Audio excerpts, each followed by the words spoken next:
On Friday, the Conservative government survived a vote that could have brought down the House. And Liberal leader Michael Ignatieff stuck to his pledge that his party will take every chance it gets to defeat Mr. Harper. Well, Mr. Ignatieff, you carried out your threat and you voted to bring down the government and didn't manage to do it this time on Friday. But are you absolutely determined now, nothing has changed your mind, to go ahead with your effort to vote against and to defeat the Conservative government? We took a decision as a party at the end of August to withdraw confidence from the government, and so we'll continue with that position. And I want to explain, why we didn't take this easily, and we didn't take this quickly.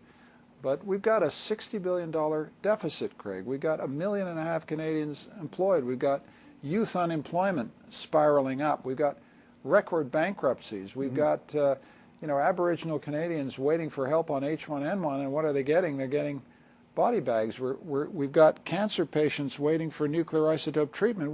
When you add it all up, you think to yourself, this just isn't good enough, Craig. And that's really the issue. To me, it wasn't an issue about election or not election. It was an issue of principle. Because I've got a simple job, which is, do I support this government or not? And I just came to the conclusion I just couldn't keep on doing it, and the party felt the same. And this, despite the fact that polls are massively showing Canadians don't want an election, and it may even have affected the appreciation or lack of it they have for your party right now. Hard to tell, but it looks that way.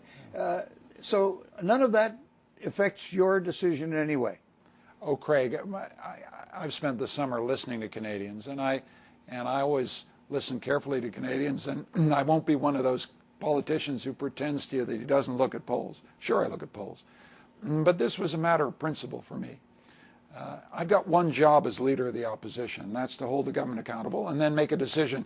Can I support this government, yes or no? And I just concluded, given what I've said to you about the way our economy is situating, the incompetence, the failure to deal with the questions that Canadians want dealt with, I can't keep going on like this. I can't keep propping these guys up.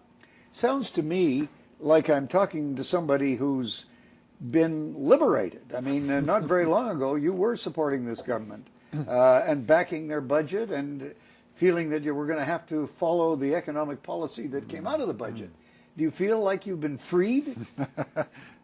There's some liberation, but you got to be responsible here. I mean, this isn't about me. Let's run the tape back here.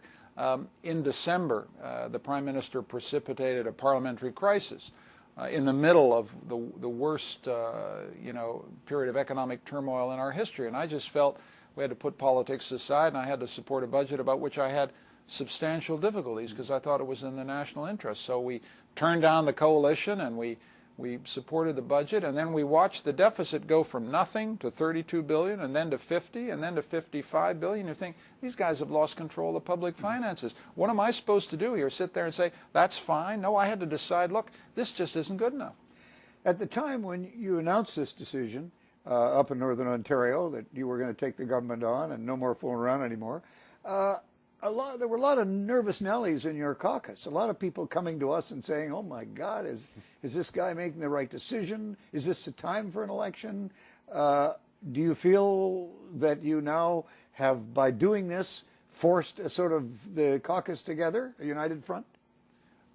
Craig, anybody who takes big decisions, there are risks involved. There's moments of uncertainty, and I've listened carefully to my caucus, but I can tell you, we're a strong and united team, and I don't take these decisions on my own. I like being a team player. I like listening. These are elected members of Parliament who have enormous political experience, so they've got their ear to the rail. I got my ear to the rail, and we try and make a decision on the basis of principle, and it's the principle that matters here.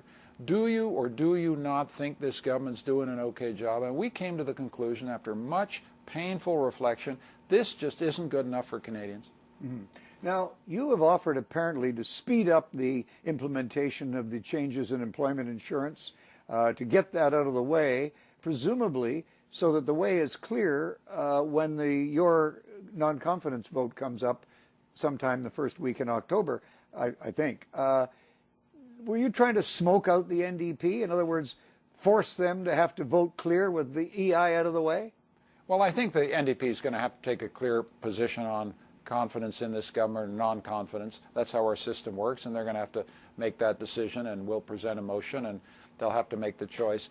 But, you know, this isn't about parliamentary games. This is about something very simple and basic to our system of government.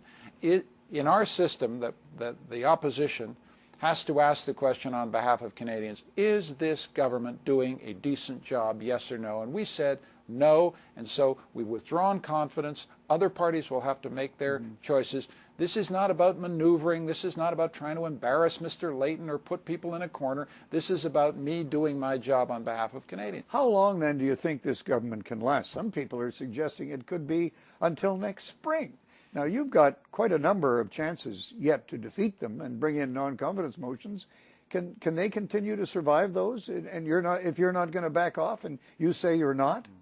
Well, look, in our system of government, Craig, as you know, the responsibility for making a minority parliament work rests with the Prime Minister of Canada. And then the other parties have to behave responsibly. I've tried to behave responsibly. I've made my choice. It's up to the Prime Minister to make this thing work. It's for the other parties to make it work. I have no idea how long the Parliament can survive. I'm not going to sit there behaving unconstructively, but I'm saying very clearly, we do not have confidence in this government. It's for other parties to take their decisions accordingly. Mr. Harper was back on the weekend from Washington and New York. Opposition leaders in the last few years have all made sojourns to Washington while they were opposition leaders. When do you plan to do that, especially since you have a lot of acquaintances down there? Are you going to go? I'd certainly like to.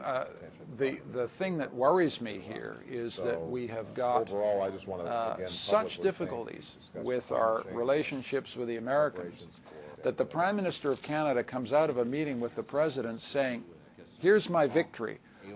I've got it so that NHL players can travel across our two borders. Our relationship is in such trouble we can't even play hockey together. I mean, this is a sign of how much they've let this relationship slip over 4 years. They didn't see the Buy American stuff coming. They didn't have any connection to the state houses, the municipal governments where some of these protectionist decisions are being made.